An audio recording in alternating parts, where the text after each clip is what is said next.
to introduce our next keynote. I've been a big fan of her work for a long time, since a common colleague introduced her, Xenia Fiaduta, and actually I realized that I forgot to mention we also have a spring and an autumn keynote lecture online, and Hanna generously offered one of the lectures, so that's how we got to know each other. So Hanna Meretoja is Professor of Comparative Literature and Director of SELMA, the Center for the Study of Storytelling, Experientiality and Memory at the University of Turku in Finland. She has been a visiting scholar at the Oxford Center for Life Writing, visiting fellow at Exeter College, University of Oxford, and her research is mainly concerned by the intersection between narrative studies, interdisciplinary narrative studies, narrative hermeneutics, narrative ethics, and philosophy of narrative. And she has many books, written, co-written, quoted, but one of the ones that left a big mark on me is The Ethics of Storytelling, Narrative Hermeneutics, History, and the Possible, 2018 Oxford University Press. So the history of thinking about the possible is much, much wider, and Hanna is a big part of that, so I'm delighted to have you here, Hanna. The floor is yours.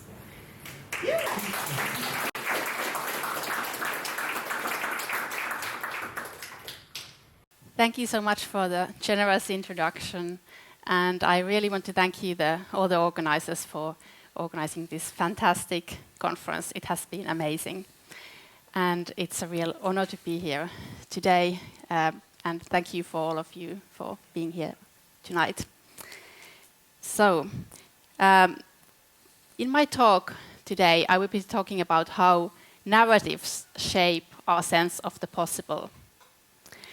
We only have to think about the wars in Ukraine and Gaza to realize how competing and often conflicting narratives construct disparate narrative worlds that not necessarily communicate with one another.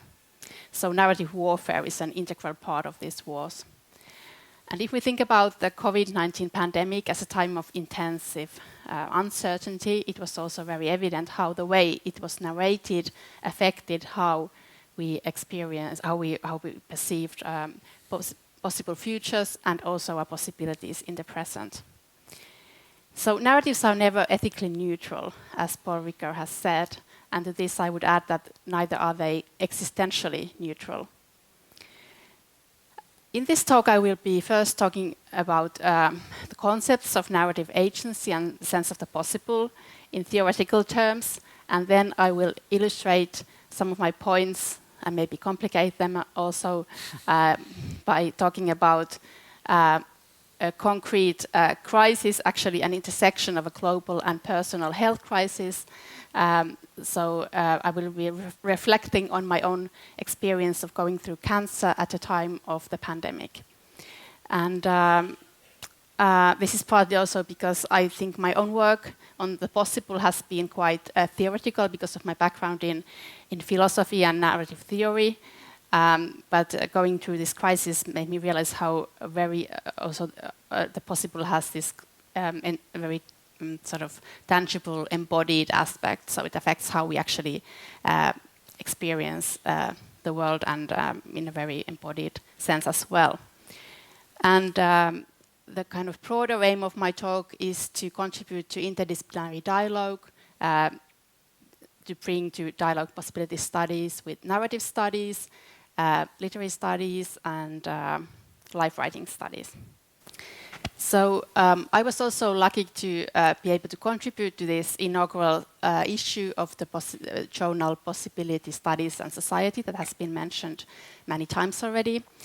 So I wrote this piece called Expanding Our Sense of the Possible, 10 Theses for Possibility Studies.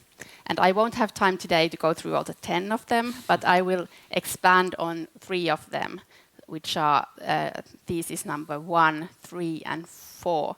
I will leave out number 2, which deals with temporality because of the beautiful keynote we already had by Kerry Fazer on temporal imagination. And I think there are lots of links actually between my thinking and hers.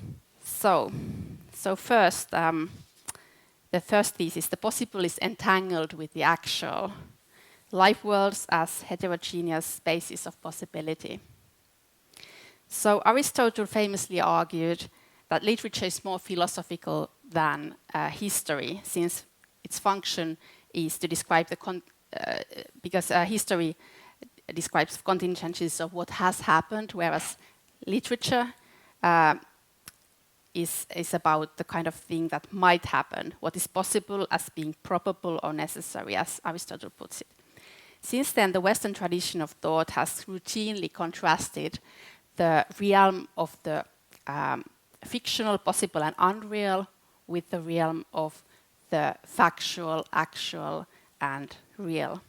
But this conceptual dichotomy has led to a dismissal of the ways in which the possible is an integral aspect of every actual world. Life worlds function as spaces of possibility, in which certain modes of action, thought, and affect are possible and others impossible or difficult. These worlds are heterogeneous in the sense that they do not provide the same possibilities for everyone. Different possibilities are available for those occupying different subject positions, shaped by relationships of power. And what I want to argue is that the sense of the possible is something very real, so it's a real constitutive aspect of intersubjective realities. So I developed this concept in the book that Vlad mentioned, The Ethics of Storytelling. Already Robert Musil talks about the sense of possibility, and others have used this phrase, but I don't think others have developed it as a kind of concept before me, and I was really happy to then later find out about this field of possibility studies, which hopefully this concept speaks to. So with this, I mean a sense of what possibilities are open in specific worlds, social worlds and social situations, and also a sense of how things could be otherwise. And there's one quotation that we come back to, that how it's linked to narrative imagination later on. But I think it's important for possibility studies to explore how kind of what nourishes and weakens a sense of the possible, and the possible sense of the possibles of people in different social positions. And the next thesis is that narrative shape our sense of the possible. So I completely agree with Vlad Klavenu's thesis that the locus of possibility is the relational space of action and interaction between person and world. But what I would like to emphasize that we should also acknowledge the role of cultural narratives in shaping these spaces. So narratives are about making sense of our temporal existence by forging meaningful connections between experiences in time. Narratives can enlarge and enrich the spaces of possibility in which we act, think, and reimagine the world together with others, or they can restrain and impoverish these spaces. I suggest that particularly productive for possibility studies is the approach of narrative hermeneutics, which argues that narratives are not merely representations of a series of events, as structuralist narratology argues, or universal cognitive strategies, as cognitive narratology suggests, but rather culturally mediated interpretative practices that have existential significance. They provide us with interpretative resources and models of sense-making that mediate our ways of being in the world with others. Individual narratives are always part of broader narrative environments that are constituted by dynamics of master and counter narratives. So narratives are always entangled with power. While culturally dominant narratives can strengthen stereotypes in ways that can diminish our sense of the possible, literature and other arts often challenge them and provide us with new possibilities of experience, affect, thought, and action. And then the third thesis, possibility studies can contribute to strengthening narrative agency. So with this concept of narrative agency, I mean our ability to navigate our narrative environments, to use, reinterpret, and engage with narratives that are culturally available to us, to analyze and challenge them, and to practice a genteel choice over which narratives we use and how we narrate our lives, relationships, and the world around us. We practice our agency by positioning ourselves in relation to culturally dominant narratives, by telling stories that reinforce or challenge them. In earlier scholarship, the notion of narrative agency has been used in philosophical and psychological contexts, particularly with reference to how we become narrators of our own lives, and in narratology, with reference to the agency of narrators of literary fiction. But in contrast to these earlier uses, I suggest it refers more broadly to how we participate through our actions and inactions, actually not just when we narrate, but also how we act in the world, how we participate in narrative practices that perpetuate or challenge social structures. And in my model, I differentiate between three central dimensions of narrative agency, which are narrative awareness, narrative imagination, and narrative dialogicality. So I will say a few words on these. So with narrative awareness, I mean awareness of the culturally available narratives that affect people's lives by functioning as models of sense-making. In our culture, there are always certain dominant ways of narrating what is considered, for example, happiness, a good life, or being a good mother, or whatever. So such cultural narrative models affect us whether we like it or not, and bringing them to the level of conscious reflection is a way of it makes it possible to evaluate them critically. So narrative awareness involves self-understanding concerning what kinds of narratives we use in making sense of our experiences, and perspective awareness, which means awareness of how each narrative is told from a certain perspective and involves interpretation, selectivity, and meaning-giving. It's awareness of how each story can be told differently from someone else's perspective, interpreted by someone else. And then narrative imagination refers to our ability to imagine beyond what appears to be self-evident in the present, and to creatively and critically engage with cultural narrative models. The notion has been discussed by several narrative scholars, from Jens Brockmeyer, who links it to a creative what-if dimension of our everyday practical actions, to Molly Andrews, who describes imagination as a social faculty, and Mark Freeman, who associates it with narrative reflection on the goals and objectives that direct one's actions, and with imagining a future self, a self that could be or should be. I argue that narrative imagination involves cultivating one's sense of the possible, the ability to imagine how things could be otherwise through different narrative scenarios. And the third dimension, narrative dialogicality, refers to the narratively mediated process of how we become who we are in relation to other agents in the world in a fundamentally dialogical and relational way that is also narratively mediated. So what I've called non-subsumptive narratives are narratives that are dialogical in the strong sense that instead of subsuming the other under a pre-given mold, they engage with the singularity of the other's experiences by aiming to be fundamentally open to the other. Narrative dialogicality also involves the ability to participate in creating what I've called narrative in-betweens. This is inspired by Arendt's concept of the in-between. So these are intersubjective spaces that make it possible for us to imagine new relationships and communities, and therefore to create conditions for solidarity and social change. And then the final point I wanted to make about this, linked to the third thesis about narrative agency, is that possibility studies and narrative studies together can strengthen our narrative agency, for example, by making visible the narrative webs in which we are entangled, by cultivating critical and creative relationship to our narrative environments, and by fostering our ability to imagine new modes of narratively mediated relationality. And now I will move to the second part of my talk, the more concrete one. So our narrative resources typically, or we become typically aware of our narrative resources when they fail us. For example, when we experience things for which we don't have words.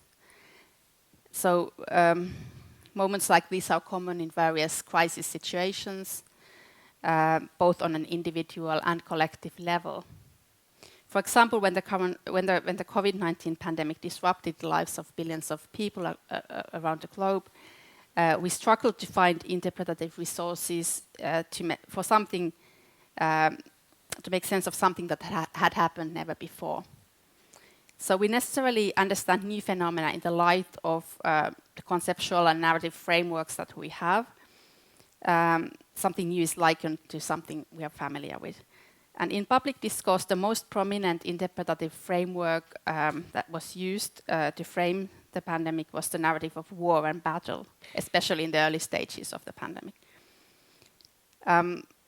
You probably all remember how in spring 2020, Donald Trump framed himself as a wartime president, and Boris Johnson declared the need to act like any wartime government. The trope of war served a legitimating purpose. It's easy to understand its appeal. By ascribing agency to us, the narrative of battle turns us from passive victims to courageous soldiers. But it's nevertheless a deeply problematic narrative, and it creates a problematic illusion of control, and suggests that those who die of serious illnesses such as COVID are quitters or losers. And that's actually the language that Trump explicitly used when he said that Johnson can't die because he's such a strong fighter. He's not a quitter. He's not a loser. And this discourse is appealing because it attributes us agency, but so it kind of suggests that it's up to us whether we make it or not.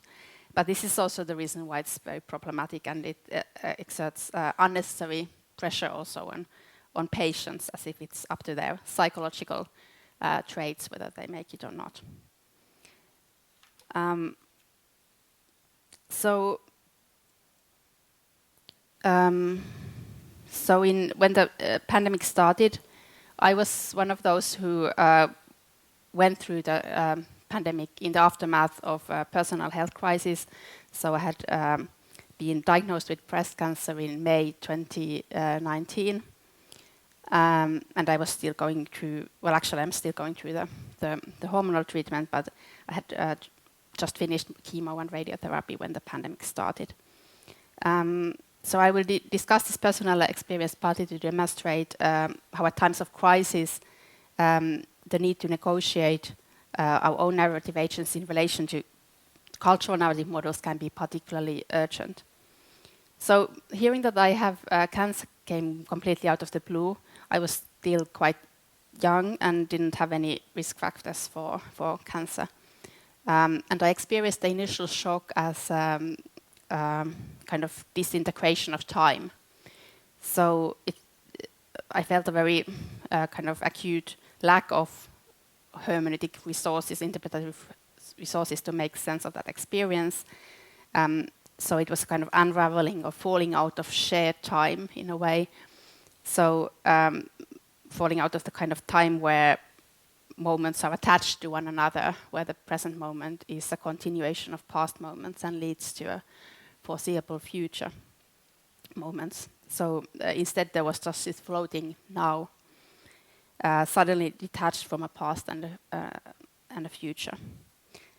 So as a scholar, I'm also a scholar of trauma fiction, so I knew trauma theory, and I recognized those kind of symptoms in kind of dissociative symptoms and this very strong feeling of unreality.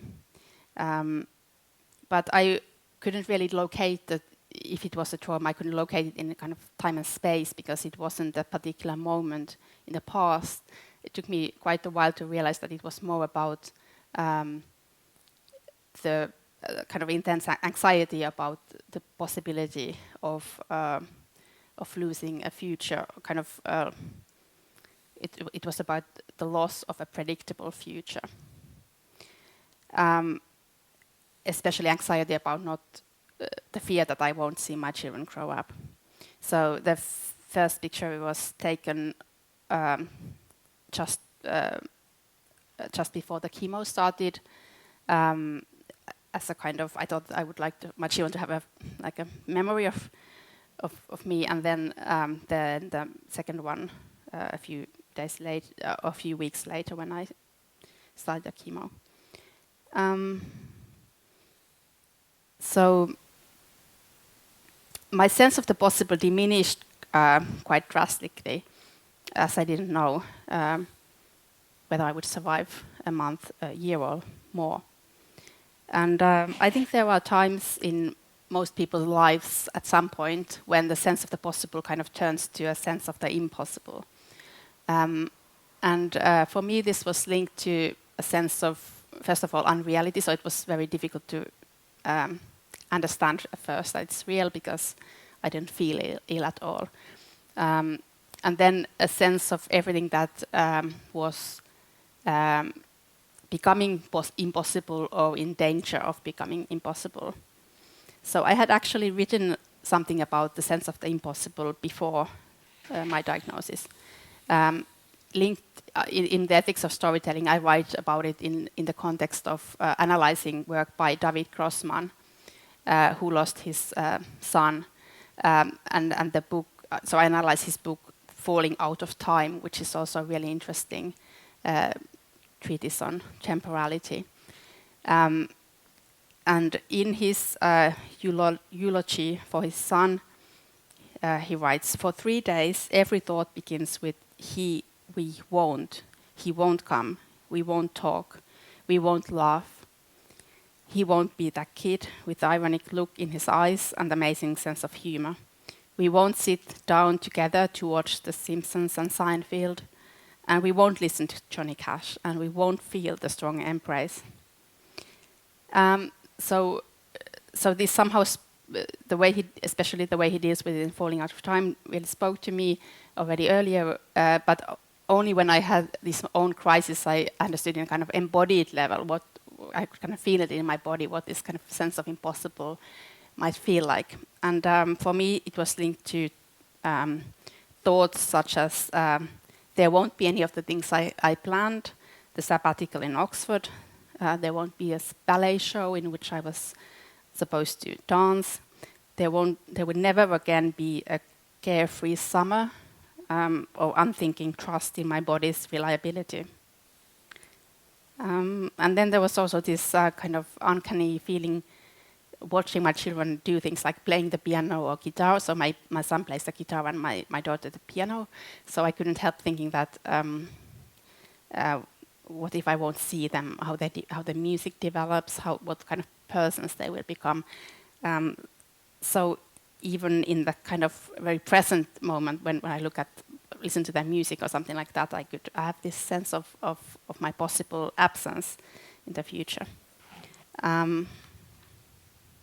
So my future horizon shrank quite radically. I couldn't plan anything ahead.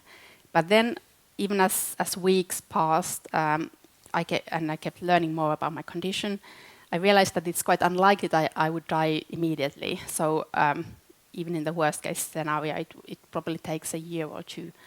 So then I decided that I want to do the sabbatical in any case in Oxford. So even if I have a year, why not spend it in Oxford? We had already found this beautiful house with a garden, and so even though people said I was a bit crazy, that's what we did. So when I arrived there 2 weeks after the chemo in October, there was this beautiful autumn garden waiting for me. So I was there for a year. I was supposed to be there for a year as a visiting fellow in Exeter College and Oxford Centre for Life Writing.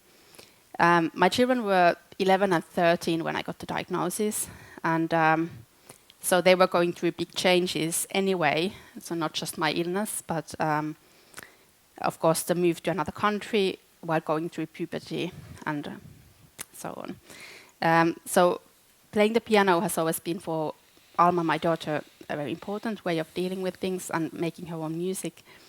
And now actually, because Pam asked all the keynotes to think of some music to link to our keynote, so that's why I came to think of this event in 2019 when she actually she won a piano competition, and the prize was an award concert, but it looked like she can't do it because it was in November 2019, and we were just moving to Oxford in October, so we thought she can't do it. But then, because I thought I had finished my treatments, but then my oncologist called me to Oxford to say that actually she would really like me to come back to do also radiotherapy because my cancer was so aggressive, just to make sure. And then I had to go back for 5 weeks to Finland. My family didn't really appreciate that, tracking them to Oxford and then leaving them there. But the good side was that that my daughter could come back for 1 week and do the concert. So there's a little video if it works. Now it looks like okay. Yeah. So she made this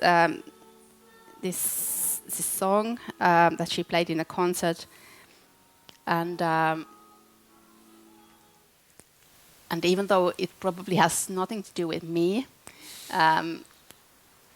it was actually written. It's a farewell song, but it was written for her best friend when she was leaving to Oxford. I couldn't help hearing in this song a kind of lingering possibility that it could also be something that she could, for example, play in if I would die that in my funeral, for example. So I kept thinking about that. But now I'm here 5 years later, and really, really grateful for that. But I think the way I listened to this song at the time, thinking about my funeral, shows how this sense of the possible is, and the sense of the impossible and possible it also affects how our senses, so how we actually orient ourselves to these very everyday things that we experience. So even though falling ill with cancer was a very kind of intense experience of kind of losing agency, I soon also realized that even in such a situation, we nevertheless always have agency in how we narrate the experiences and crises like this. And I dealt with this difficult time by writing a novel about the existential crisis brought about by cancer diagnosis. So it's not autofiction, but the experience of illness and the existential side of it very much draws on my own experience. So it came out in 22 in Finnish, and now in September it's coming out in German. And I hope it will come out also in some other languages later on. The form of the novel kind of gave me distance to deal with the things I was going through, and to weave what actually happened to me with some kind of imaginative variations of that experience, to use Paul Ricoeur's term. So in this novel, it's a one evening novel in which the protagonist Elea has invited her close friends to a summer house on an island in the archipelago of Turku, and tells them about her cancer diagnosis. And then the novel deals with, kind of critically engages with the battle narrative, for example. So the two male characters, Elea's husband Otto and their friend Matthias, they used the word metaphor to talk about Elea's cancer and the pandemic. And this infuriates Elea, who reflects on it as follows. Elea throws a couple of logs on the fire. The battle talk sparks in her deep-seated irritation, all strands of which she cannot yet fathom. Matthias and Otto mean well, but she won't accept the choice between the roles of a valiant sun warrior and a quitter. All her life she has battled. You can't survive in academia otherwise. That is precisely the problem. She has grown up thinking that you survive in life by fighting, but you don't. Life is such that you fight, and then you get cancer. It doesn't help to fight a little more furiously. This is not the moment when the hero goes to war, but the moment when you need to stop and conclude that the narrative is false. And this is very crude translation, so excuse me if it's not so good. But anyway, thank you. And the normative thrust of the narrative of fighting is strongly linked to an expectation of optimism. So Elea also notices that she's expected to think positively and have the right attitude. And the novel problematizes normative optimism, the pressure to be positive even when you get cancer, or especially then. The way I deal with this in the novel is linked to my own experience, that there was actually quite little room for my experience of kind of existential emergency and all the anxiety about the possibility of dying and how it might affect my children and so on. People just didn't want to hear anything about that. And in the novel, Ella realizes that the fighting rhetoric is part of a larger problem of an illusion of control to which we desperately hold on.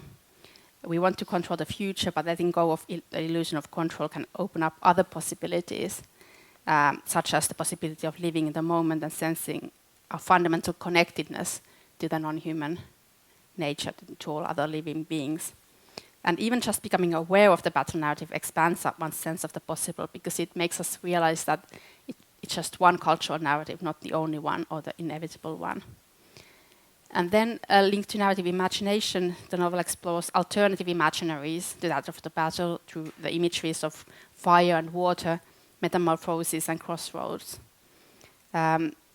So the Night of Ancient Lights is an actual celebration in the archipelago of Turku, where people remember past generations who lived by the sea, and also lit bonfires to warn of the enemy. So drawing on this tradition, the novel explores the idea of illness as a fire. In the case of both cancer and the pandemic, it warns and reminds us of how we cannot control biological material existence the way we often think we do.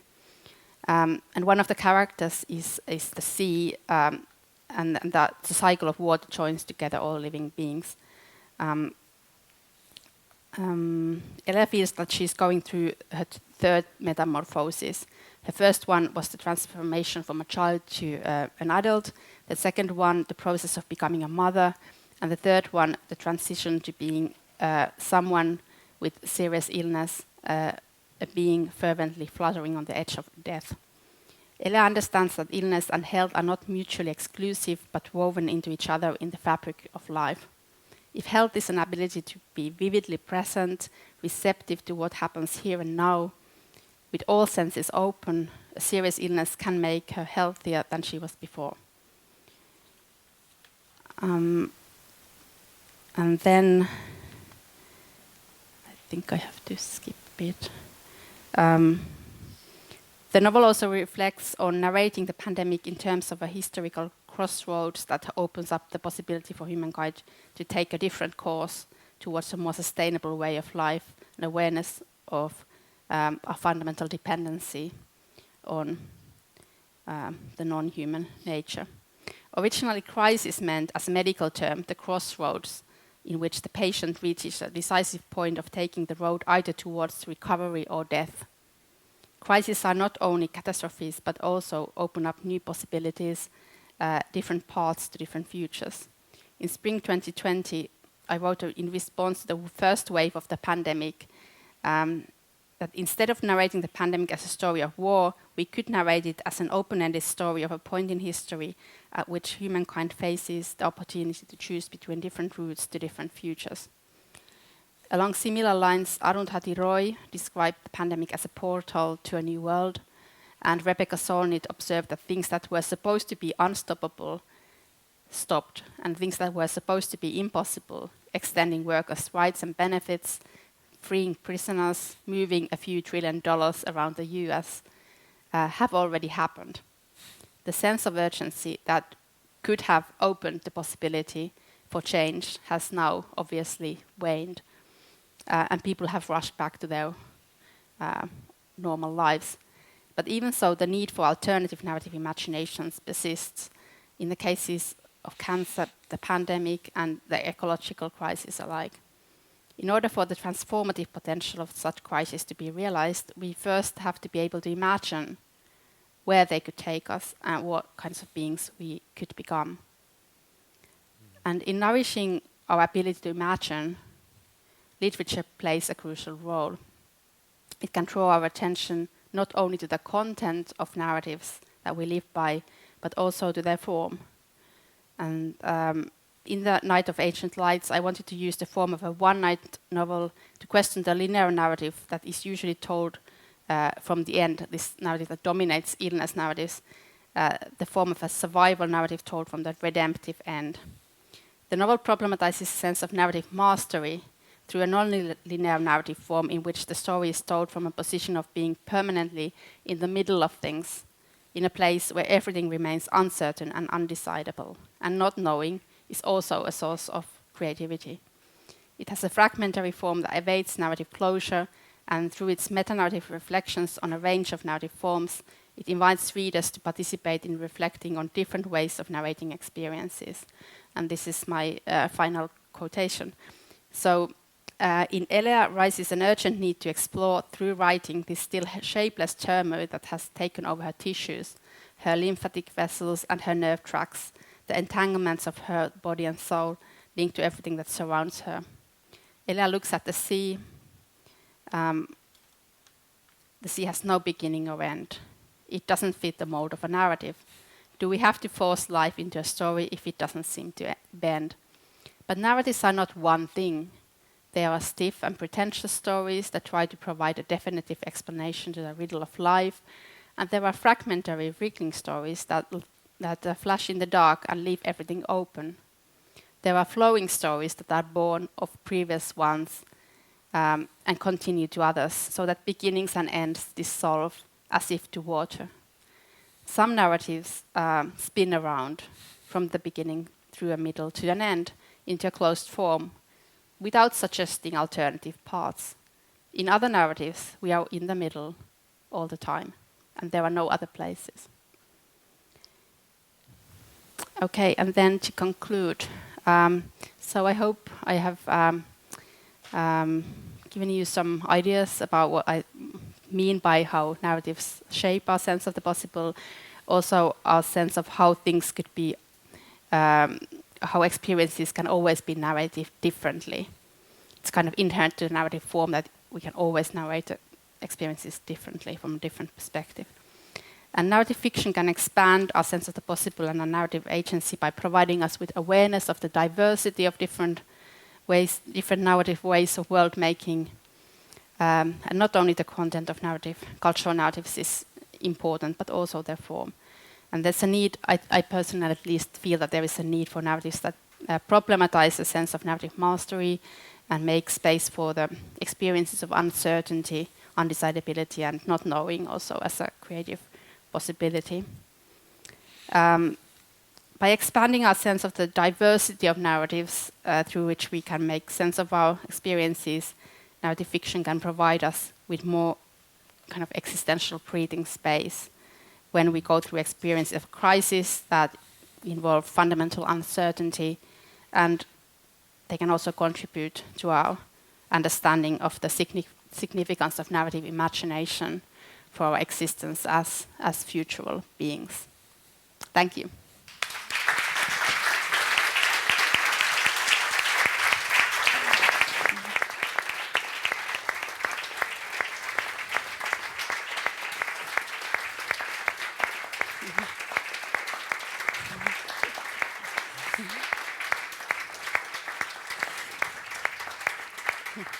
Thank you so much for such a powerful presentation. I know we're a bit over time, but we start a bit later. Any questions or comments? Let's take 5-10 minutes to process. Oh yes, I'm Arthur. Thank you so much for this beautiful and for me very inspiring lecture.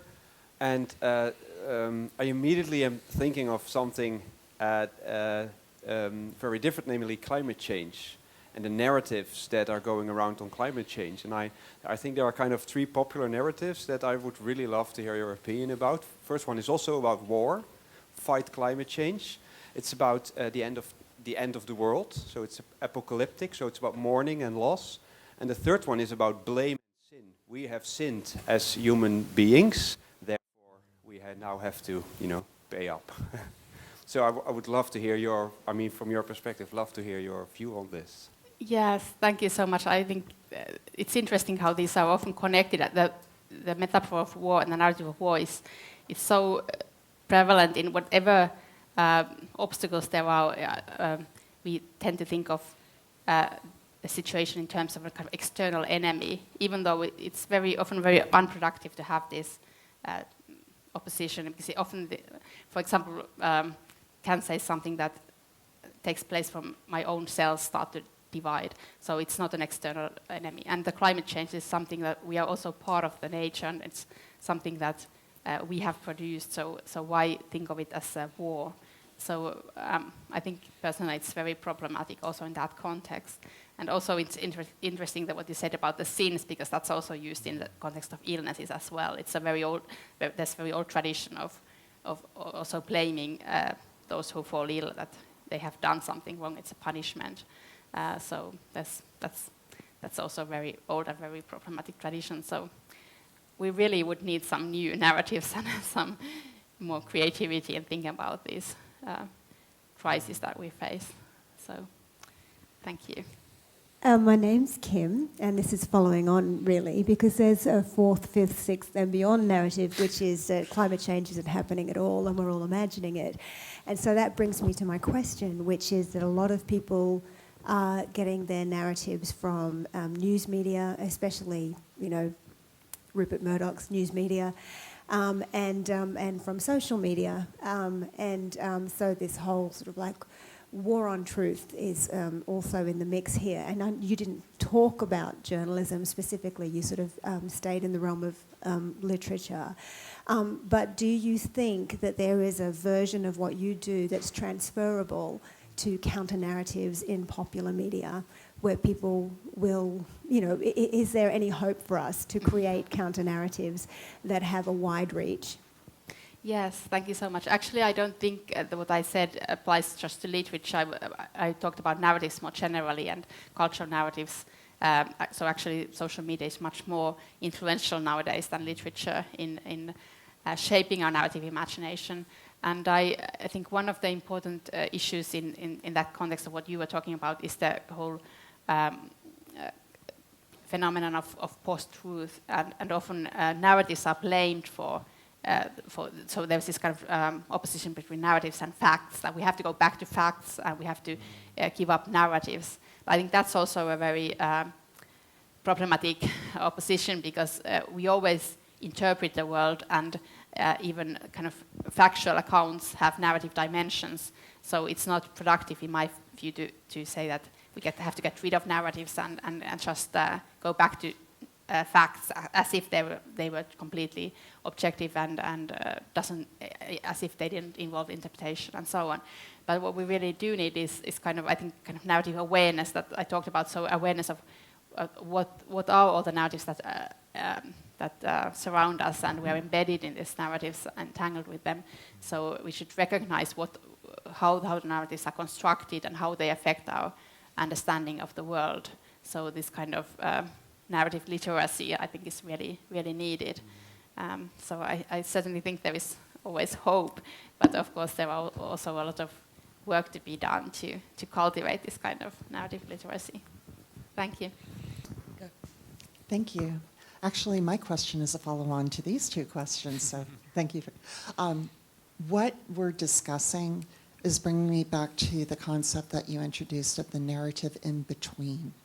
And I don't know if I'm understanding it properly, but it seems like the in-between is the possibility space, or is a significant possibility space. So how would the narrative in between respond to the narratives that we're talking about for climate change, for wars against disease, you know, things such as that? I'd be curious. Yes, thank you so much. Yeah, I definitely think that the narrative in between is this intersubjective space between us, which is definitely a possibility space. It's always kind of fluid. It's always taking shape. So, and there are different narrative in betweens in different communities, and they kind of they can of course overlap and so on. So if we want to build a new sense of community or solve problems, we need to we have to construct new narrative in betweens that make possible new kinds of actions, for example, against the climate change and so on. So I think they are all connected in that sense. So we don't construct narratives individually on our own, but always in dialogue with others, and it's a dialogical process, and it builds this narrative in between spaces between people. And I think this is also something that is happening here in this conference. We are building a narrative in between as we are building this community of possibility studies. The final question for now, surely more later. Thanks, a really moving story, thank you. My name's Barbara. So I was thinking about what you were listening to when you were talking about how narratives fail, and often it's partly because we don't have words. And you were talking about how that's so often linked to an experience of trauma. But I also would be really interested to hear you talk about maybe if there are moments also that are wordless, that are almost a counter space. So the sensation of awe or wonder or love that maybe doesn't have a narrative either. But what is what is the role of that space in navigating? Yeah. Thank you so much. I think it's also really important to recognize that not everything is narrative, and there are limits to narrative, and not everything is narrativizable, especially not in terms of the kind of traditional narratives we are that are culturally available. So I think there is definitely that's very important to also pay attention to that kind of silences. That's not all silence is kind of traumatic silence. There's also that other type of silence that is quite kind of hopeful and can connect people. So thank you for bringing that up. Thank you. On this important note, I think a big round of applause, and thank you so much, Hanna. And thank you, everyone. Thank you. I have here